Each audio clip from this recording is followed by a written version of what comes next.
Welcome to the Student Outcomes Podcast, where we explore what's making a difference in equity and student success. So I'm your host, Sarah, and today we're talking about the space that often exists between evaluation and practice and how we can close that gap. How do we make evaluation feel useful, not just required? And how can it help us to do better work, not just prove impact? There's plenty of tips in this one, so I'm sure you'll enjoy it. Let's get into it.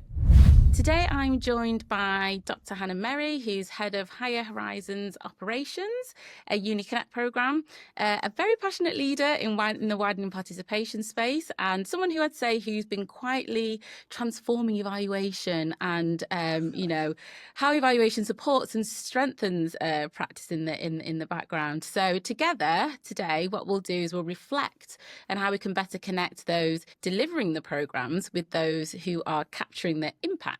So that's where we're going to try and get to today, aren't we, Hannah? Yep. And also, I suppose, just ask that fundamental question of how evaluation can become a learning tool and not just a reporting one. So yes, lovely. So let's hear a bit about you, Hannah. So can you tell me a bit about your role and how evaluation, I suppose, fits into your day-to-day work? Mm-hmm.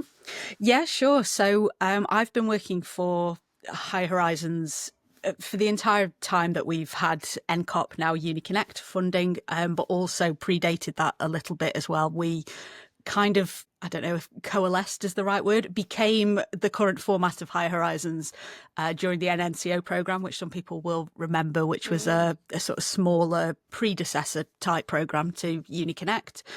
So in those days, it was much smaller. It wasn't as much money as there subsequently was at the beginning of NCOP UniConnect, particularly, not as much these days. But I have been doing this work, been involved at High Horizons for, I think, actually a decade as of next month. Wow. Yeah, long time. And as many people will know, UniConnect has always had a kind of strong evaluation ethos, and that's always been something that we've been asked to do as we are publicly funded. You know, absolutely rightly so. We should prove that the money that we're being given is kind of making a difference to the young people that we're asked to support. So, I've done both kind of practitioner delivery type of roles, now look after kind of operations for the programme. And as part of that, there's kind of four of us who are very involved in kind of setting the strategy, looking after the evaluation from a kind of strategic point of view, although something we'll get into and something that I would say is that evaluation should be everyone's job. I like that. Yeah. So we kind of obviously had to have an evaluation strategy from 2017 when the programme started, but I would absolutely say we've learned a lot along the way, and it's kind of developed over that time. Yeah, almost every year I think we make kind of small changes, not massive ones. I think it's about changing things bit by bit to get to something that kind of works for everybody involved. But yeah, so been doing it for a long time and have a lot of feelings, I think, about how we shouldn't be siloed when we're doing this work. I think practitioners and evaluation specialists need to kind of work together, really, to get to something that works for all parties and that is useful for everybody as well. Yeah, absolutely. Completely agree on that last point of it not being something that operates separately. It needs to holistically work together in order for it to actually work. And I myself have seen examples of when it actually happens, you're able to just make so much more headway. You're able to make so much more impact. The evaluation is stronger. You know, everybody's on the same page, and it's brilliant. But yeah, we will dig into that during this episode. Something else I wanted to touch on as well was the fact that you had the same. Is it right in me thinking, because we had the conversation before, you have the same evaluation team, haven't you, since the inception, which is absolutely amazing. It's astounding that you've got the same people from the start. I think that's an incredible achievement. Yeah, I think I don't know that we are unique. I've got a feeling we may be unique in that. I think possibly only maybe us and DanCop. I know Anna Davey, who does great work looking after the data over at DanCop, has been involved from sort of near the start of the programme as well. But very, very in broad strokes, the evaluation strategy that we wrote in the bid for UniConnect funding is kind of more or less broadly what we've still got now, has just been developed as we've learnt more and gone along. But it does mean that we've had a lot of consistency, which is not not a luxury that UniConnect has, really, I would say, generally. So No. so we are really lucky in that respect, and I think we are aware of that. So yeah, some of the things that some of the examples that I'll give during the conversation are probably things that we have been able to do because we've had that consistency and we've had kind of the same people involved. Lovely, good stuff. So yeah, let's dig into some examples. So I'd say you've led some really, really thoughtful, really collaborative evaluations. I've seen some of the reports and some of the work that you've been putting out. And I'd love to just hear a bit more about what's worked in practice. So could you share maybe an example where evaluation has helped you shape or, really improve your delivery? Yeah, so I think I guess just for context for people listening, being a UniConnect, we have, as all UniConnects do, a progression framework which shapes the kind of delivery that we do. And really, it's just another word for a kind of program level theory of change. But I think we were asked to do them before theories of change were kind of popular. So ours was called a progression framework. So kind of really broadly, what that does for our program is identifies 3 themes of activities that we deliver, and that links really tightly to the evaluation. So what we do is, for each of those themes, we kind of have a bank of survey questions and different things that we ask to try and measure specific outcomes that those themes of activities should be delivering. So it's kind of set as a strategy. These are the 3 broad areas we're going to deliver activities. There'll obviously be smaller programs and things within that, but if it's in this theme, it needs to be working towards these outcomes. So what that does really is mean that we can evaluate things at an activity level, because we've obviously got kind of data from specific activities. But if we're running, because we have this kind of consistency of the questions and the outcomes that we're measuring against, we can also combine data sets for kind of multiple runs of the same program, for example, to kind of increase the sample size and really allow us to dig into kind of differences. So like one example, we do a lot of IAG, as everybody working in this space will do. And one of the main outcomes in our IAG strand of activity is around student finance, because we know that is a real barrier for the young people that we work with. I think there was a report published this morning about HE progression in Doncaster, where one of the big findings was people think they can't afford it and they'll be saddled with debt and all those kinds of things that persist within the sort of working class communities that we work with. So we so increased knowledge around how the student finance system actually works is one of the outcomes that we're really interested in from our IAG activities.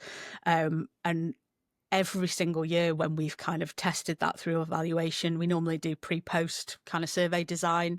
We get up to really big data sets because we're able to combine them from a whole host of activities that have talked about student finance in different ways. Yeah. So sorry, Hannah, just to kind of focus on the fact that you have a really, really strong foundation and I suppose to kind of explain that a bit more, if that's okay to people, so that they can also maybe adopt that. So I think there's a real advantage to having that solid foundation. So you mentioned your progression framework that you've got, and you've got these 3 themes that sit underneath that. And then, so could you just explain that again in terms of actually the questions? So do you have the same questions across all activities? Is that in each theme? Yeah. So we have a bank. So if we are delivering what we would call an inform activity, that's the IAG strand, there are a bank of about, I think, maybe 12 questions that that is how we evaluate any activity that sits within that theme.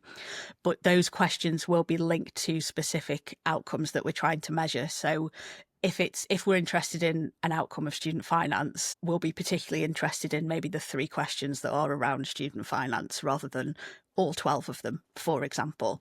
So if we delivered 20 IAG programs that involved student finance, because we're using all the same questions across all of those programs, we can combine that data set. So we might end up with, 7,000 responses to those surveys by the end of the year, which allows you to really dig into kind of the nuances. You can look at all kinds of differences between different year groups, how they responded to it, or particular activities, or did we run the same program but we maybe ran it in a slightly different format in this school versus this school, and what were the differences there. So it's maybe a bit of a rabbit hole. You could really go down, Yeah, I imagine. lots of ways of cutting the data, but it's interesting. It gives you a lot of information, I think, that you can look at. Yeah, and I think we've definitely taken that approach on some other program evaluations that we've done. That more, I suppose, a strategic approach and more planned in terms of Yeah. approach at the start. And being able to do that does just pay dividends, because you have this whole host and bank of data and information, like you say, that you're able to really dig into, and then kind of go down the rabbit holes and look at the different student groups and the different demographics and how things intersect with each other, I imagine. Yeah, absolutely. Particularly if you've kind of got, depending on how you collect things, but if you're linking that to kind of tracking data in whatever tracking service you use, you obviously get a lot of contextual information around the students that have taken part in that you may not have collected at the point of evaluation. You probably didn't ask them, have you ever been eligible for free school meals? How would you describe your ethnicity? What's your gender identity? But you might have that in the tracking data. So if you can link those two things together as well, you can kind of, look at intersections of different identities, which is quite interesting. Brilliant. Thanks for explaining that. So you'd say that approach has really helped you to improve your delivery, your practices, your programs? Yeah. So because we're able to combine the data sets in this way, what it really gives you the ability to do is kind of zoom out and identify trends that might have come up across that whole year of delivering those activities, or multiple years in our case. So at the start of the programme, I'm sure everybody does sort of standalone student finance talks. So just to come back to student finance as the example, which we still do and we will continue to do. What we were finding in the data sets, that was always the biggest, like the kind of agreement with what they knew about student finance was so low, so low. They never agreed with it. And then by the end, after it kind of been explained to them, or they'd had some information, that had really gone up. And because we've got the large sample sizes, you've got a lot of responses, you can do things like statistical testing or looking at these kinds of things. And the student finance questions, the changes are always statistically significant every single time, and I think have been probably for every year since we've ever delivered a student finance talk. So a way that what we then thought was, should all of this student finance information be standalone sessions, or do we need to think about how we incorporate some of this information across almost the whole program of delivery, because this is clearly such an important kind of thing that they need to know. So like now we will often do, even if they come on a subject taster day, we might just do 15 minutes, 20 minutes on student finance somewhere, just to sort of drip feed that information over throughout the whole program. I like that approach. Yeah. So it's useful for stuff like that. Another kind of insight we got from the data is that our young people absolutely understand the benefits of HE. That's not a problem, and you do not need to sell them on that.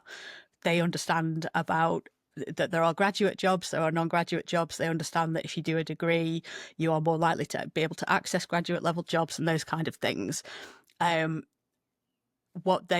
What they maybe need a bit of support with or help with is understanding the practicalities of how they might be able to access those jobs if they go to university, and things like the realities of university, I guess. I understand what the end point is and I understand the goal. What I'm unclear of is how I apply for it, how would I choose a course, what do I do? So it also kind of, we used to do a lot of benefits of HE sessions. We don't do as much of that anymore because I think it's probably not needed. So things like that. I think it's really important to kind of review what your evaluation is telling you, and don't be afraid to, because I remember when we talked about that, maybe we don't need to do benefits of HE anymore. A few people were like, I don't know about that. I'm not sure about that. but it allows you to focus on things that you know they really do need support with or really need help with. If you maybe just slightly adjust kind of proportions of what you're delivering, or I'm not saying you have to completely stop doing things, but you could do Yeah, a bit it's less of it because maybe the data suggests this other thing is a bit more important. Yeah, Uh, absolutely. And I like the idea of you, really shifting and being very flexible, it sounds like, dependent on what the data is showing you, what the student needs are, scaling up and scaling down certain mm, areas of your provision to suit the student need. Because as we know, these things change quite quickly, yeah, don't they? yeah. And how often do you review that? Is it a yearly thing? Is it, more frequently than that? Yeah, it's a good question. So we have, because we as a UniConnect we have a hub and spoke model. So centrally our evaluation sort of management, I guess, sits centrally, and our practitioners feed into that. But then it's obviously very important that we're feeding back the insights to the practitioners so that they can kind of act on it. So we have a couple of mechanisms of doing that. We have something that my colleague James has developed and looks after, which is a kind of dashboard, basically on an activity by activity level, that kind of shows the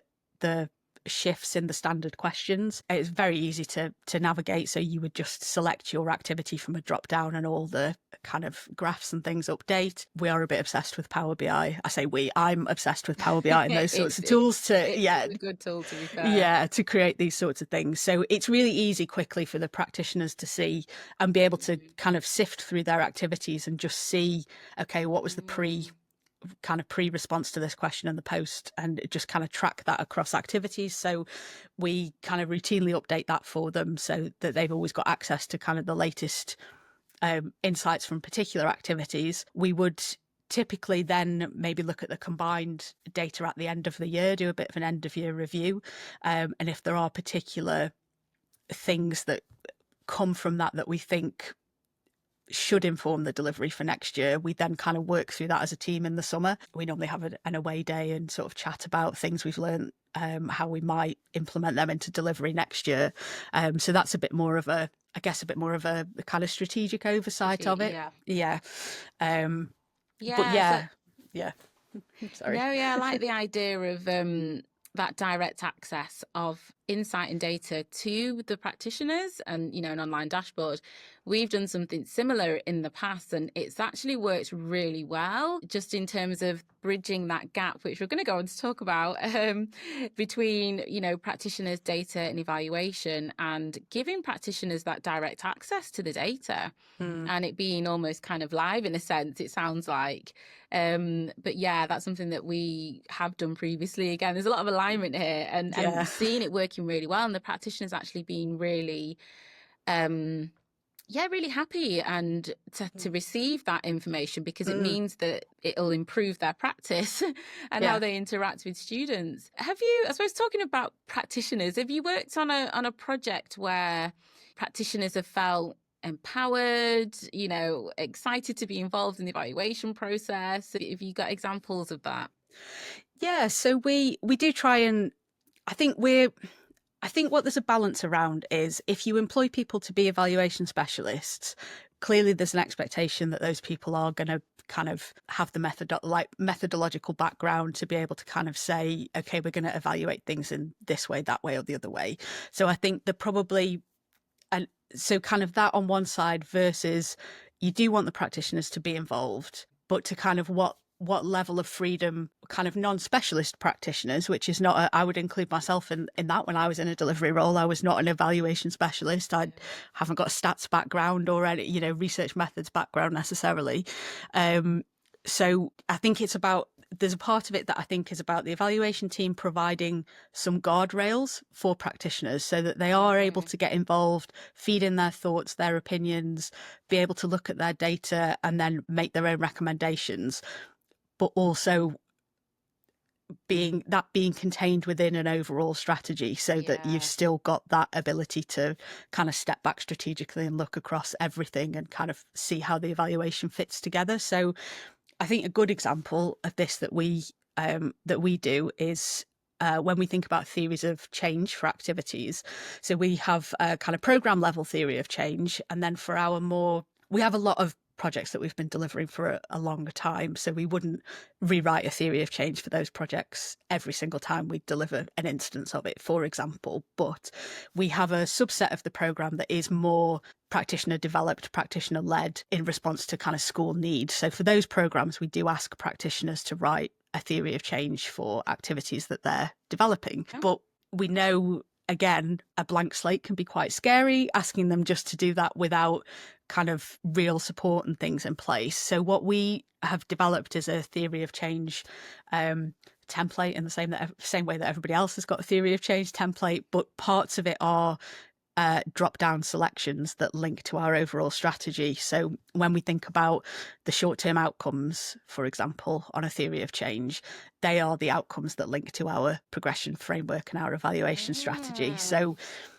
they've got the freedom kind of within the overall framework to work towards whatever outcome they might think that activity should be targeted to, but there is a preset list. So parameters. Yeah.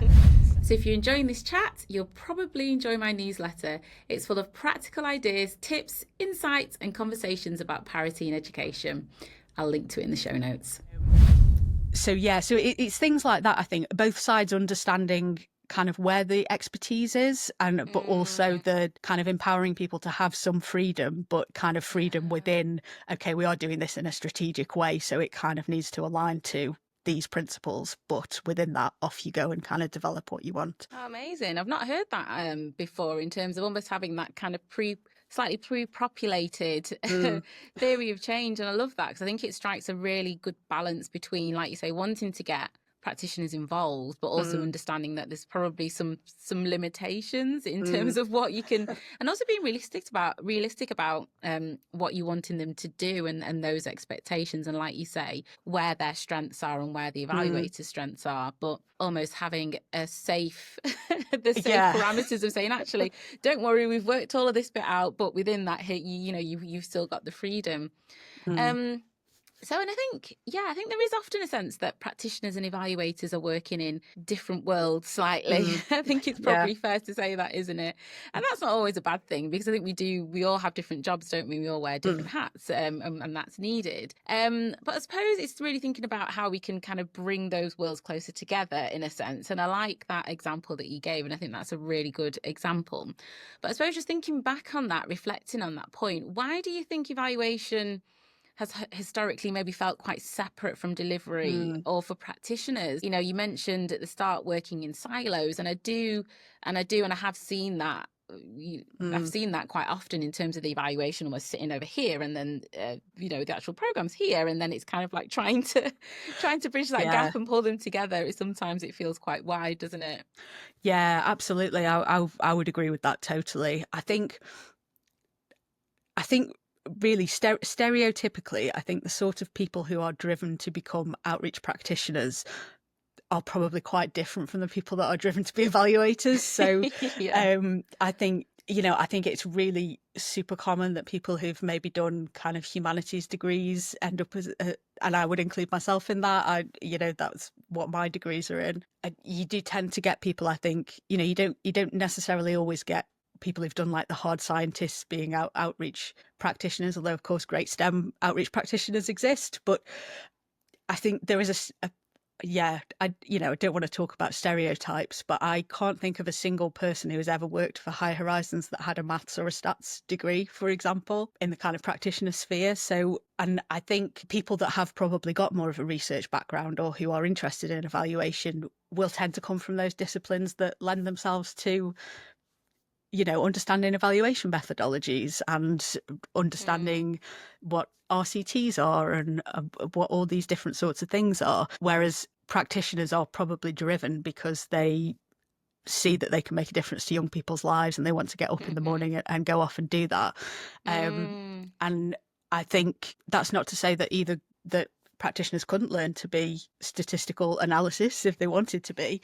But I think because outreach, and particularly in the world of UniConnect, is so, we've only ever got 12 months funding. We're always just trying to make the best of the money that we've got and get out there and do things. I think it can be good sometimes to encourage both groups to step back and talk to each other about before we run off and go and do things. And I think, and I think maybe over the last few years, we've seen more of a shift to kind of more rigorous evaluation designs, more kind of quant and statistical methods and things like that. So I think when people, hear maybe specialists talking about statistical testing and regression analysis, it probably turns them off a bit as well, because they think, oh, that sounds too technical. I'm not sure about that. But I do know that this group of young people that came onto campus yesterday seemed to have a really great time and told me afterwards that it had opened their eyes to the options that were available. So I'll leave the evaluators over there doing that, and I'll just keep running my events, sort of thing. So yeah, I think it's an artificial barrier, I think, but I think it's just kind of, it's always been there. And I think as maybe universities have drawn more on kind of academics specialism for kind of APP evaluations as well, that probably sit in a different part of the university and don't necessarily see the outreach team, I think that's maybe also led to this feeling that, okay, evaluation people are over there and practitioners are over here. Yeah, I like those reflections, and I think one of the key ones that you've highlighted there is actually they're probably just very different profiles, and I'd probably include myself in that camp as a researcher, to be honest. Yeah, it's different profiles of people that are working in these areas, and like you say, the practitioners kind of want to just go out and do, don't they? It's like, right, Yeah. I want to go and do this. Whereas researchers maybe a bit more kind of like, oh, actually, let's have a look, let's be be more considered before we kind of run off and do things. And it's it's bridging that gap, isn't it? So I suppose in your experience then, what helps to kind of bridge that gap and to help, I suppose, research and evaluation feel more meaningful to the practitioners, and like they're allowed to be, involved in that space? Yeah, I think there's a few different ways. I think there's specific examples where you can support practitioners to become more involved in the process, like the kind of theory of change template that I described earlier. I think also there can be I think both sides understanding what each other kind of brings to outreach. A reflection that I often have is that I think evaluation plans often don't survive contact with schools. And I think practitioners are very aware of kind of the pressures that teachers and schools are under. So I think practitioners have actually probably got a lot to offer evaluation teams when they're designing evaluations about what is actually practical to kind of how to collect data, how to deliver this, where we could fit the evaluation into the program, or these sorts of things. So I think part of it is, again, I would say maybe at a strategic level, is about trying to bring those two groups together by kind of saying to both, you've both got specialisms in this area. They may be different specialisms that don't entirely overlap, but both of you are bringing things to this that we can kind of work together on. Yeah, absolutely. I was smiling then when you said about it. Evaluation plan not surviving school. I've had many an evaluation plan just go awry when you've gone into the school to try and collect the data.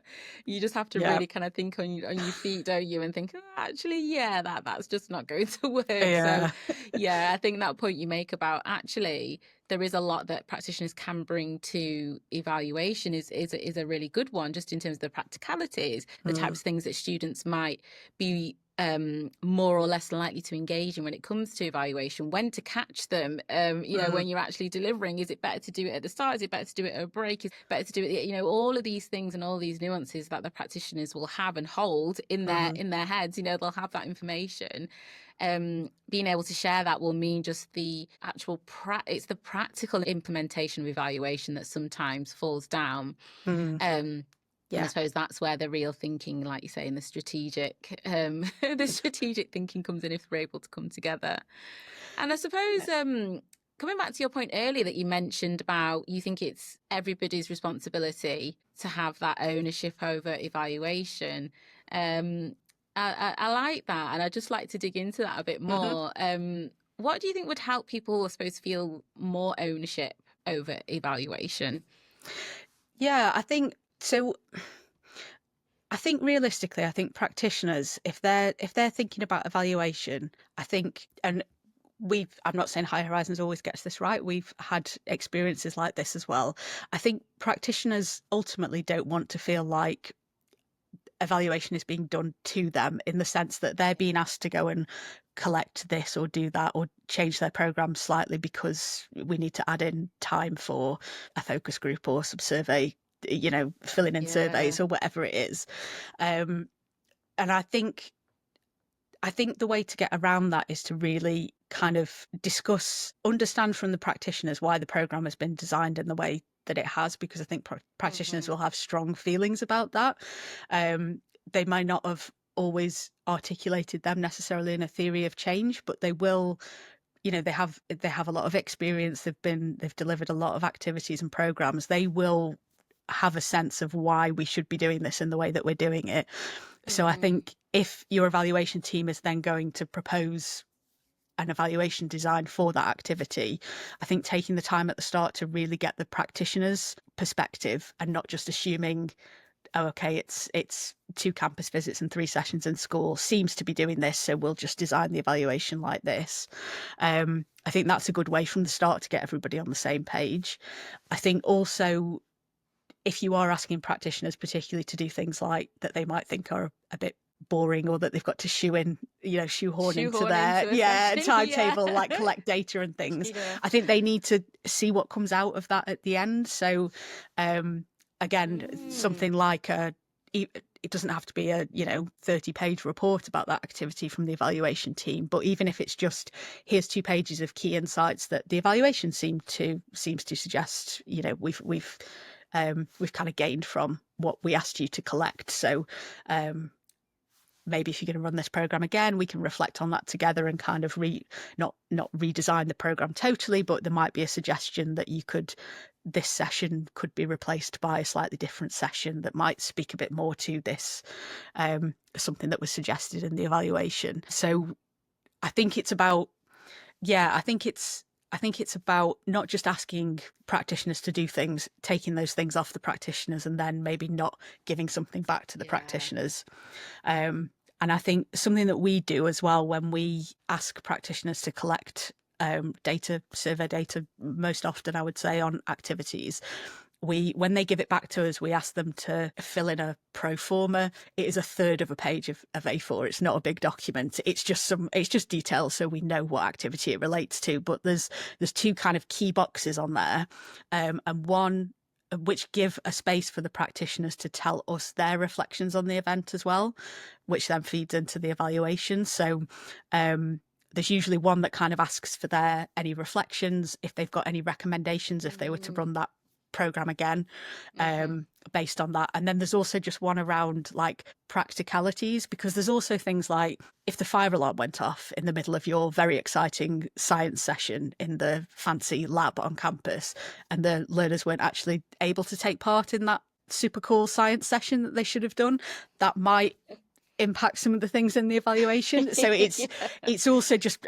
gives them a chance to kind of inform us about anything that we might need to know that had happened on an event. So I think, it's just giving people those opportunities to feed in and make them feel like their voice is valuable and heard throughout that process as well, I think. Yeah, definitely. And I think it's, like you say, it's been truly embedded in the process, not just, oh, can you just send this survey out?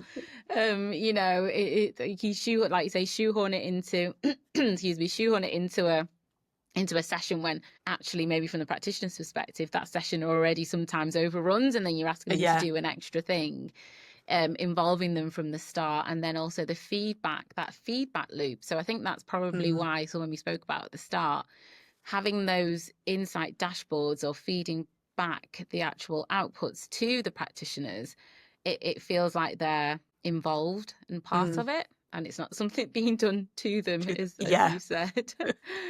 Lovely. Yeah.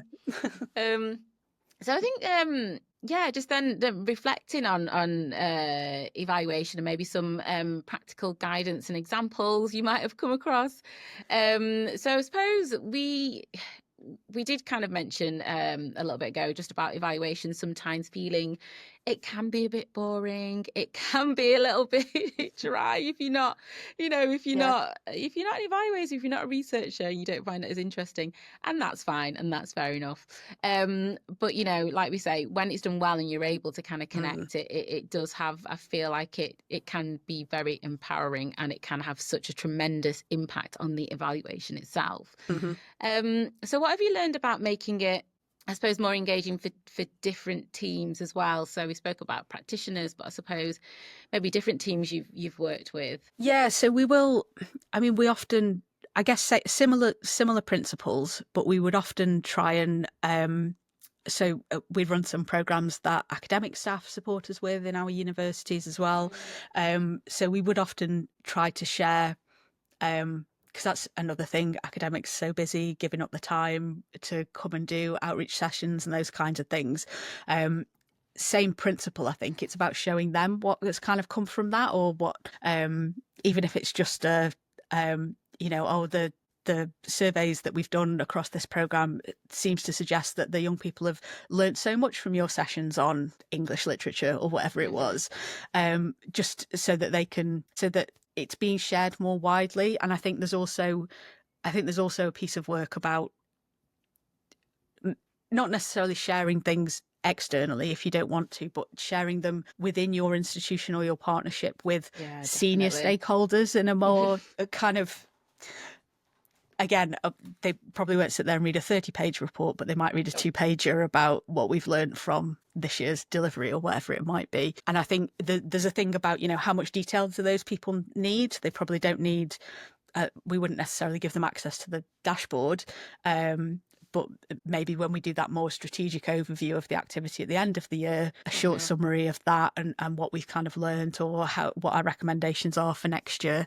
Because I guess as a UniConnect, we're a bit unique in that we're obviously of the institution, but there's probably also people at the institution who are doing outreach or success or progression. So kind of sharing sideways, I guess, if that's a way to share with those teams who we might be kind of working alongside or with as well.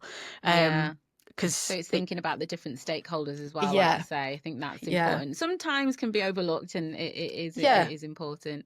So in terms of, I suppose, actionable takeaways, it'd be great to kind of offer listeners some insights, some actionable takeaways from this. So what are some maybe some small shifts that people can make in how they approach evaluation? Yeah, I think so. I guess all the stuff, as I said at the start, all the stuff that I've been talking about, we've developed over 10 years. So if you're somebody who's sitting there thinking, I'm going to be delivering 3 programs for my institution's new APP and we haven't got an evaluation strategy and we're not sure how we're going to do it yet, that's okay. There's lots of tools out there. There's lots of kind of quick wins. So Tazo have got really great resources. They've also got their kind of validated survey questions that they developed over the last couple of years.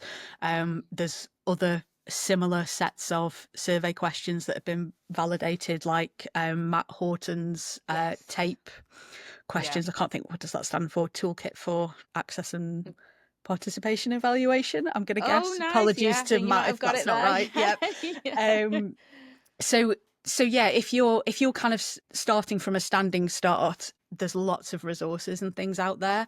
And I think you don't need to have all the answers straight away, because you will probably, to come back to the point about your evaluation plan, probably won't survive contact with the schools. You're probably never going to have a perfect evaluation. So I think if you can kind of adopt that mindset and think that it's more about kind of small iterative changes over, you might be running a program for a couple of years, it kind of thinking about how we can maybe improve it every time. So that's something that we think about quite a lot. We don't like to totally revamp everything every year. We just make small changes every year to have kind of got us to the point that we're at now. So yeah, I think if you've not got a strategy, if you're not sure where to start, have a look what's out there, what resources you can borrow from. Generally speaking, there's lots of groups and networks and sector organisations that talk to each other about this kind of stuff. So Neon's got an evaluation working group. If you're working in the UniConnect space, there is a data and evaluation group that meets, which are kind of all the evaluators across all the UniConnects.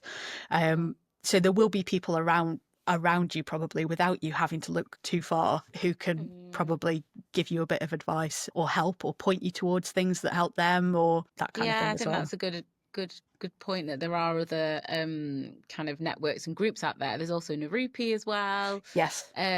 So I can link to these in the show notes as well, so that people have them.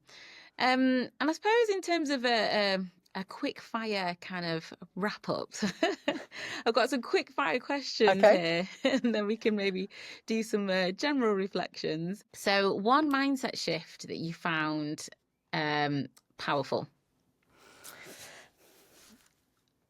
I think not every activity has to be the most fun, wonderful, exciting session that those young people have ever taken part in. Sometimes you just need to tell them information about things, and that might not be the most exciting 3 hours of their life, but it will really help them get to where they need to be.